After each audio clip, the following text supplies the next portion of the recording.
बिस्मिल्लाहिर्रहमानिर्रहीम। अस्सलाम वालेकुम नाज़रीन, आप यूट्यूब चैनल देख रहे हैं, मैं इमरान खान हूँ। नाज़रीन, सुहेल अफरीदी साहब की एक मुलाकात हुई कोर कमांडर पेशावर से, और उस मुलाकात को लेकर सोशल मीडिया पे बड़ा रोला पड़ा हुआ है। ये मुलाकात क्या हुई, क्यों हुई, मकसद क्या था, किसने करवाई, वजह क्या थी, और ये बाहर कैसे आया मामला। और मुलाकात जुमे वाले दिन हुई, सुबह पहले हाफ में, यानी 10 बजे के आसपास मुलाकात हुई, और जुमे से पहले पहले ये मुलाकात ख़त्म हो गई। उसके बाद सुहेल अफरीदी की जो मसरूफियात थी, वो फिर 3 लगातार जलसे हुए, जुमे को, हफ्ते को, एतवार को वो जलसे करते रहे। और इससे एक दिन पहले सुहेल अफरीदी ने कोशिश की इमरान खान साहब से मुलाकात करने की अडियाला जेल में। जुमेरात को वो कोशिश करते हैं इमरान खान साहब से मुलाकात करने की, वो मुलाकात नहीं होती। सुहेल अफरीदी साहब वापस आते हैं खैबर पख्तूनख्वा में, वहाँ वज़ीर आला हाउस में उनकी मुलाकात होती है कोर कमांडर पेशावर से, और उसके बाद वो एक जलसे में जाते हैं। अगले दिन उनका एक जरगा होता है, और फिर अगले दिन करक के अंदर एक जलसा होता है। इन जलसों में सुहेल अफरीदी ने नहीं बताया कि उनकी कोर कमांडर से मुलाकात हुई। ये रूटीन की मुलाकात है, वैसे ये वज़ीर आला की ये होती रहती हैं मुलाकातें, लेकिन नॉर्मली ये चीज़ें सामने आ जाती हैं। हैरत की बात यह है कि सुहेल अफरीदी ने या उनकी टीम ने इस हवाले से आगाह नहीं किया मीडिया को, या वो शायद बताना नहीं चाह रहे थे कि उनकी मुलाकात हुई कोर कमांडर से। मुलाकात का जो बैकग्राउंड है वो क्या है, इसमें शहजाद अकबर साहब ने कोई इन्फॉर्मेशन दी है, और कुछ सोर्सेज से मेरे पास इन्फॉर्मेशन है, मैं आपके सामने रख देता हूं। लेकिन उससे पहले ये मुलाकात जो है, ये सुहेल अफरीदी की दरख्वास्त पे नहीं हुई, ये मुलाकात कोर कमांडर की दरख्वास्त पे हुई है। यानी ये ख्वाहिश जो है वो सुहेल अफरीदी की नहीं थी, वो कोर कमांडर की ख्वाहिश थी मुलाकात करने की, नंबर 1। नंबर 2, एस्टेब्लिशमेंट का अपना जो सोशल मीडिया है वो इसके ऊपर गंद फैला रहा है और प्रोपेगेंडा कर रहा है कि सुहेल अफरीदी ने मुलाकात की कोर कमांडर से, वो तो कहता था कि मैं नहीं मिलूंगा। इस किस्म की बातें जो है वो एस्टेब्लिशमेंट का सोशल मीडिया कर रहा है। यानी पहले मुलाकात की दरखास्त कहां से आई, कोर कमांडर की जानिब से। मुलाकात के बाद प्रोपेगेंडा कौन कर रहा है, कोर कमांडर से रिलेटेड जो सोशल मीडिया है, एस्टेब्लिशमेंट का सोशल मीडिया, वो इसके ऊपर नीचा दिखाने की कोशिश कर रहा है सुहेल अफरीदी को। तो अब क्योंकि वो बात उन्होंने शुरू कर दी, तो बात तो आगे बढ़ेगी। इसमें शहजाद अकबर साहब ने पहले इंफॉर्मेशन दी। उन्होंने कहा जी कि जुमे के रोज़ एक हसास इदारे के सूबाई दफ्तर के एक आला ऑफिसर ने सूबे के आइनी सरबराह यानी सुहेल अफरीदी से रब्ता किया और उन्हें अपने साथ कोर कमांडर के दफ्तर चलने की दरख्वास्त की। क्या हो जी, कोर कमांडर के दफ्तर हाजिरी है। जैसे गड्डापुर साहब को कहा था तो वो कैबिनेट लेके पहुंच गए थे वहाँ पर, लेकिन सुहेल अफरीदी ने या आइनी अहदेदार ने, जो पहले ही इस दफ्तर से मुलाकात से गुरेज़ा थे, यानी कोशिश करते मुलाकात ना करें, इन्होंने बड़े प्यार वाले अंदाज में जवाब दिया कि मेरे मनसब के तकाज़ों के मुताबिक मुनासिब यही है कि मैं अपने दफ्तर में मुलाकात करूं। यानी मैं उधर क्यों जाऊं मुलाकात करने के लिए, वो मेरा मनसब ऐसा है क्योंकि एक आइनी ओहदा है मेरे पास, बड़ा ओहदा है, तो वो मुझे मिलने के लिए आए। अगर वो तशरीफ़ लाना चाहें तो मुझे कोई एतराज़ नहीं। ये बात जो हसास इदारे का अफसर था उसको पसंद नहीं आई, और उन्होंने नाराज़गी का इजहार किया और गैर मुनासिब लहजा इख्तियार करते हुए वहाँ से रवाना हो गए। जब यह मामला कोर कमांडर के इल्म में आया तो उन्होंने सूरत-ए-हाल की नज़ाकत को समझते हुए दानिशमंदी का मुज़ाहरा किया। उन्होंने मुतल्लिका अफसर को तंबीह करने के बाद खुद सूबे के आइनी सरबराह के दफ्तर का दौरा किया, उन्हें ओहदा संभालने पर मुबारकबाद दी और अमन व अमान के उमूर पर खुशगवार माहौल में तबादला ख्याल किया। बाद अदा वो नहायत एहतराम के साथ रुखसत हो गए। इस वाक़े का मकसद बयान करने का आगे वो अपना बता रहे हैं कि जी मकसद ये है कि जो आइनी ओहदेदारान हैं उनकी इज़्ज़त का ख्याल रखा जाए, और वही जो मनसब है वो ख़ुद भी अपने मनसब का ख्याल रखें, और जो सरकारी मुलाजमीन हैं वो भी उनके मनसब का ख्याल रखें। बहरहाल ये मुलाकात जो है, इसकी दरख्वास्त एस्टेब्लिशमेंट की जानिब से यानी कोर कमांडर की जानिब से थी।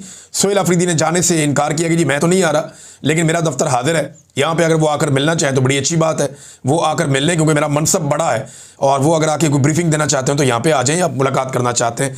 तो बेसिकली मुलाकात का जो मकसद बताया गया था सुहेल अफरीदी को, पहले वो ये बताया गया था, ये मुबारकबाद देना चाहते हैं। फिर वो आए, उन्होंने मुबारकबाद दी भी। अब ज़राए ये दावा करते हैं कि सुहेल अफरीदी ने, मैं सुहेल अफरीदी से बात करूँगा तब मैं पता करने की कोशिश करूँगा कि एक्चुअली क्या बातचीत हुई, लेकिन जो ज़राए बता रहे हैं वो ये बता रहे हैं कि सुहेल अफरीदी ने अपना वही मौक़िफ़ दोहराया जो उन्होंने जलसों में दोहराया था।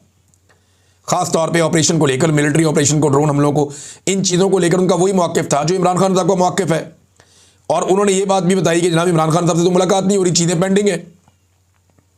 तो अब कुछ लोग कह रहे हैं कि शायद इमरान खान साहब से आज के दिन में सुहेल अफरीदी साहब की मुलाकात हो जाएगी, ये दावा किया जा रहा है इस मुलाकात के बाद। तो जुम्मे वाले दिन ये मुलाकात हुई थी, लेकिन जुम्मे की अगर आप तकरीर उठाकर देखें सुहेल अफरीदी की, तो उसमें तो कोई लचक नहीं थी। हफ्ते वाले दिन भी कोई लचक नहीं थी, एतवार वाले दिन भी कोई लचक नहीं थी। लेकिन गंडापुर से ज़रा मुख्तलिफ तर्ज अमल है। गंडापुर साहब खुद मिलने चले जाते थे, बाद वक़्त गायब भी हो जाते थे बेचारे, और पता ही नहीं चलता था गंडापुर साहब गए कहाँ पे। फिर अचानक नमूदार होकर कहते थे मैं फ़लाँ जगह से आ गया हूँ, पहाड़ क्रॉस कर दिए। उनकी अपनी एक कहानी होती थी। लेकिन सुहेल अफरीदी ने जो तरीका कार इख्तियार किया, ये इज़्ज़त वाला तरीका है, और इतने बड़े आईनी ओहदे के ऊपर बैठे हुए शख्स को इस तरह पॉजिटिव एटीट्यूड के साथ जाना चाहिए। जो भी आए उससे मिलना चाहिए, बात करनी चाहिए। सूबे के मसाइल हल करने तो सबसे आपको मुलाकातें करनी पड़ेंगी। लेकिन इमरान खान साहब से अब वो क्या लेकर आते हैं आगे चलने का मंसूबा, ये तो इमरान खान साहब जब मिलेंगे सुहेल अफरीदी को तभी पता चलेगा, और उसके बाद जब वो बात करेंगे तब पता चलेगा। अच्छा, कुछ लोग ऐसे भी तनकीद कर रहे हैं कि जनाब ये सुहेल अफरीदी साहब ने मुलाकात क्यों की, जैसे कि एक तनकीद की है एमल वली खान ने। एमल वली खान का कहना है जनाब पहले तो बड़ी बातें होती थी, और अब जनाब ये मुलाकात क्यों कर ली, ये मुलाकात अगर की है तो फिर ये कमज़ोरी है। इस किस्म की बातें एमल वली खान साहब कर रहे हैं वज़ीर आला को ताने देने के लिए, और PMLN के लोग भी बढ़ चढ़ के बात कर रहे हैं। तो मेरा एक सवाल है सादा सा कि डिक्की में बैठ के जाकर किसी दफ्तर के अंदर मुलाकात करना मिलिट्री एस्टेब्लिशमेंट के लोगों से, उसमें ज़्यादा इज्जत है, या ये कहना कि जी अगर मिलना चाहते हो तो मेरे दफ्तर आ जाएं, यहाँ बैठ के मुलाकात कर लेते हैं, इसमें ज़्यादा इज्जत है। और ये दिन की रोशनी में मुलाकात हुई सुबह 10 बजे के करीब। लेकिन मेरे ख्याल में ये एक चीज़, अगर तो ये मैं पता करूँगा इसका कि क्या कोर कमांडर की जानिब से मना किया गया था कि आप इसका एलामिया जारी ना करें, या सुहेल अफरीदी ने और उनकी टीम ने जानबूझकर इस मुलाकात का एलामिया जारी नहीं किया और ये नहीं बताया कि ये मुलाकात हुई है। ये खबर इस तरह बाहर नहीं आनी चाहिए थी, उनको खुद बताना चाहिए था कि आज कोर कमांडर ने मुलाकात की ख्वाहिश का इजहार किया, वो आए और आकर मिले और फलां चीज़ पे बात हुई। बहरहाल जो सोर्सेज बता रहे हैं वो ये है कि अपने मौक़िफ़ के ऊपर सुहेल अफरीदी फ़िलहाल खड़े हैं। जो इमरान खान साहब ने बात की है उन्होंने वही मौक़िफ़ सामने रखा है ऑपरेशन को, ड्रोन हमलों को और दीगर चीज़ों को लेकर। और मादनियात के बारे में जितना क्लियर स्टेटमेंट सुहेल अफरीदी ने दिया, वो भी अब बड़ी क्लैरिटी के साथ आ गए हैं कि जनाब हम किसी को मादनियात नहीं देंगे। लेकिन मेरी इत्तला के मुताबिक एक बहुत बड़े ऑफिसर का भाई है जो मादनियात के सौदे करता फिरता है, और ये बात बड़ी जल्दी खुलने वाली है। मादनियात के हों, LNG के हों, दीगर मामलात हों, एक बहुत बड़े ऑफिसर का भाई है, बहुत बड़े ओहदे पे वो बंदा बैठा हुआ है, और इसको डिग आउट कर रहे हैं। आपको खैबर पख्तूनख्वा से आने वाले दिनों में खबर मिलेगी इसके हवाले से कि वो सौदेबाजी करता है मादनियात के हवाले से, सोने के ज़खायर के हवाले से, और दीगर कुछ जो सौदे रियासती सतह पे होते हैं उनके ऊपर वो सौदेबाजी करता है। नादरीन, अब एक और ख़बर है, इसराइली अखबारात बता रहे हैं चीज़ें हमें पाकिस्तान से पता नहीं चल रही, जो पाकिस्तान के अखबारात को कोई बताता ही नहीं है। पाकिस्तान की मीडिया को वैसे ही इजाज़त नहीं है, मीडिया सारा कंट्रोल किया हुआ है पाकिस्तान का। तो हमें पाकिस्तानियों को इसराइली अखबारात ये बता रहे हैं कि पाकिस्तान की फ़ौज एक खसूसी ड्यूटी पे गज़ा जा रही है, यानी फ़ौज गज़ा जाएगी एक ख़ास ड्यूटी करने के लिए। ये बात पाकिस्तानियों को बता रहे हैं इसराइली अखबारात। और जिस मुल्क की फ़ौज जा रही है ना उसकी पार्लियामेंट को पता है, ना उसके वज़रा को पता है, और ना उसके मीडिया को पता है, और ना उसकी आवाम को पता है। देखें, पाकिस्तानी फ़ौज जो है इसकी तैयारी से लेकर आज तक जहाँ तक ये फ़ौज पहुँची है, ये सब पाकिस्तानियों के खून पसीने का पैसा है। तो पाकिस्तानियों को ये जानने का हक़ है कि हमारी फ़ौज कहाँ लड़ने जा रही है और कौन सी ड्यूटी करने जा रही है। नवाज शरीफ के दौरे हुकूमत में यमन में पाकिस्तान की फ़ौज को बुलाया गया था अरब ममालिक की जानिब से। तो उस वक्त पार्लियामेंट ने यह फैसला किया था कि हम इस लड़ाई से अपने आप को बाहर रखेंगे, और पाकिस्तान ने एक दानिशमंदाना फैसला कर लिया था। लेकिन आज तो पार्लियामेंट बेतौकीर है, अदलिया भी फारिग है, मीडिया भी फारिग है, कोई बात ही नहीं करता। तो हमें इसराइली अखबारात से पता चलता है, द टाइम्स ऑफ इसराइल और दीगर अखबारात ये बताते हैं कि जनाब पाकिस्तानी फ़ौज जा रही है कहाँ, गज़ा में। और गज़ा में क्या काम करने जा रही है, इस हवाले से मैं एक खबर आपके सामने रखता हूँ यहाँ पे। ये जनाब नेतन्याहू के हवाले से खबर है कि गज़ा फोर्स में कौन सी गैर मुल्की अफवाज काबिल कबूल होंगी, फैसला इसराइल करेगा। जन बेचा जाएगा कि जनाब गज़ा में पाकिस्तानी फ़ौज का जाना एक बहुत बड़ी सआदत है। गज़ा कोई मजहबी मुकाम नहीं है, समंदर के किनारे एक इलाका है जहाँ पे फ़लस्तीनी आबाद हैं, और यहाँ पे हमास है जिसने इसराइल के साथ एक लंबे अरसे से लड़ाई शुरू कर रखी है। हमास का ख़तरा इसराइल के ऊपर हमेशा मंडलाता रहता है। इसराइल उस खतरे को ख़त्म करना चाहता है, और इसराइल की फ़ौज लड़ लड़ के बमबारी कर करके मामले को यहाँ तक ले आई है। पूरी दुनिया में इसराइल के ऊपर तू होती है, उनकी पॉलिसी के ऊपर, उनकी बमबारी के ऊपर। लोग जो हैं वो रिएक्शन देते हैं। मगरबी ममालिक में बड़ा सख्त रिएक्शन इसराइल के ऊपर आता है। लाखों लोग मिलियंस के अंदर निकल के एहतजाज करते हैं सड़कों पे, उनकी हुकूमतों पे दबाव आता है। लिहाजा इसराइल के लिए मुमकिन नहीं है कि वो कई लंबे सालों तक यहाँ गज़ा के अंदर बमबारी करता रहे। तो गज़ा से आने वाले ख़तरे को रोकना कैसे है, वहां पे एक ऐसी फौज होना चाहिए जो इसराइली सरहदों की और गजा की सरहदों की हिफाजत करे और कोई प्रॉब्लम क्रिएट ना होने दे। अब ये वो फौज है जो बनने जा रही है कि बैनुल-अक़वामी इस्तेहकाम फोर्स जो बनने जा रही है, इसमें जनाब पाकिस्तान को शामिल किया गया। इसराइल ने एनओसी दे दिया कि जनाब पाकिस्तान को आप ले आए, कोई मसला नहीं है, आपने तुर्की को नहीं आने देना, वो प्रॉब्लम क्रिएट करते हैं इसराइल के लिए। पाकिस्तान जो कोई प्रॉब्लम नहीं, पाकिस्तान को ले आए। नेतन्याहू कह रहा है कि इसराइल तय करेगा कौन आएगा कौन नहीं आएगा। इसराइली अखबार कह रहे हैं कि जनाब पाकिस्तान तय हो गया, वो आ रहा है, और अमेरिकन हुक्मरान बता रहे हैं जी पाकिस्तानियों की अप्रूवल, इसराइल को कोई एतराज नहीं है, वो आ जाए, कोई बात नहीं है। अब इसमें पूरे पाकिस्तान के अंदर सवालात उठ रहे हैं।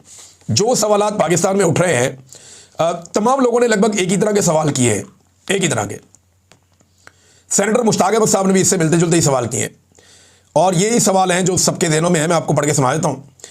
अब बहुत अफसोसनाक है कि अब हमें इसराइली अखबारात जो है गजा में इंटरनेशनल स्टेबलाइजेशन फोर्स में अफवाज पाकिस्तान की तैनाती की इतला दे रहे हैं। कहाँ है ISPR, कहाँ है पाकिस्तान की वजारत खारजा? वैसे पूछना चाहिए कहाँ है पाकिस्तान की वजारत इतलात भी। मैं बहैसियत पाकिस्तानी शहरी हुकूमत पाकिस्तान से दर्ज झेल सवालात की वजाहत चाहता हूँ। नंबर 1, क्या यह दुरुस्त है कि अफवाज पाकिस्तान अमरीकी मनसूबाबंदी के तहत गजा में तैनात हो रही हैं? नंबर 2, क्या यह भी दुरुस्त है कि बकौल अमरीकी सेक्रेटरी खारजा इस तैनाती से इसराइल कंफर्टेबल है, मुतमईन है? नंबर 3, अब ये अमरीकी सेक्रेटरी खारजा ने कहा ना, मार्को रूबियो ने, उन्होंने कह दिया इसराइल मुतमईन है पाकिस्तान से, कोई प्रॉब्लम नहीं है, तुर्की से मुतमईन नहीं है, ईरान से मुतमईन नहीं है। नंबर 3, क्या यह भी दुरुस्त है कि हमास के लिए बकौल इसराइली नरम गोशा रखने की वजह से तुर्क अफवाज की गजा में तैनाती की इसराइल ने मुखालफत की है और तुर्क अफवाज की तैनाती से मना कर दिया है? तुर्की जो है वो हमास के लिए इनके दिल में नरम जगह है, लिहाजा इन्हें वहाँ पे गजा में तैनात नहीं किया जाएगा। हाँ, जो हमास से हमदर्दी नहीं करते या जिनके दिल में हमास के लिए हमदर्दी नहीं सख्ती है, उनके लिए प्रॉब्लम नहीं है। बहरहाल चौथा सवाल उन्होंने ये पूछा, क्या ये दुरुस्त है कि दूसरे मरहले में हमास को गैर मुसल्लह करने की जिम्मेदारी इस इंटरनेशनल स्टेबलाइजेशन फोर्स की होगी? नंबर 5, क्या गजा में अफवाज पाकिस्तान की तैनाती से अफवाज पाकिस्तान इसराइली फौज के साथ राब्ते में रहेगी या आएगी? ये बड़ा अहम सवाल है। बिल्कुल आएगी, क्यों नहीं आएगी? एक तरफ इसराइली फौज खड़ी है, दूसरी तरफ आप खड़े हैं, तो राब्ता तो रहेगा। और दूसरा, गजा के अंदर जो सारा इंतजाम है वो आपके जिम्मे हो गया। और इसराइली अखबारात तो यहाँ तक लिख रहे हैं कि इसराइली सरहदों के मामलात को या इसराइली सरहदों की हिफाजत या उसका तहफ़्फ़ुज़ वो इस फोर्स की जिम्मेदारी होगी जिस फोर्स में पाकिस्तानी फौजी भी होंगे। ये इसराइली अखबारात लिख रहे हैं, मैं नहीं कह रहा। Number 6, international stabilisation force Pakistan जिसका एक मुबैना जुज़्व होगा, इसका दायरा कार अहाता अमल क्या होगा? क्या ऐसी किसी भी तैनाती पर पार्लियामेंट में खुली बहस होगी? पार्लियामेंट की मंजूरी इसके लिए ली जाएगी, या जो फैसला एस्टेब्लिशमेंट कर देगी बस वही हो जाएगा आंखें बंद करके? और फिर उन्होंने कहा कि जी शमा जुनेजो वाली चलाकी यहाँ नहीं चलेगी, याद रखें, ट्रंप की गुलामाना खुशामद यहाँ पे नहीं चलेगी, तमाम हक़ाइक़ कौम के सामने रखे जाएँ। फ़लस्तीन फ़लस्तीनियों का है पूरा का पूरा, और अल-कुद्स शरीफ इसका दारुल हुकूमत है। बहुत अफसोसनाक है, अब हमें इसराइली अखबारात ये चीज़ें बता रहे हैं। ये जनाब अब बातें की हैं इन्होंने। देखिए, हमें ये बताया गया कुछ अर्सा पहले कि हरमैन शरीफैन की हिफाजत के लिए पाकिस्तानी फ़ौजें जा रही हैं। पाकिस्तानी बड़े खुश थे। ये पाकिस्तानी अब ये बात सोशल मीडिया पे उठा रहे हैं। हमें बताया गया दुनिया के जितने भी मुसलमान मुल्क हैं वो सबकी जिम्मेदारी है। दुनिया के एक एक मुसलमान वो अपनी जिम्मेदारी समझता है कि हरमैन शरीफैन की हिफाजत करना, और इसके लिए कोई भी अपनी जान दे देगा। तो बताया तो पहले ये गया था, लेकिन अब पता चला कि ये तो इसराइली मफादात की हिफाजत होने जा रही है।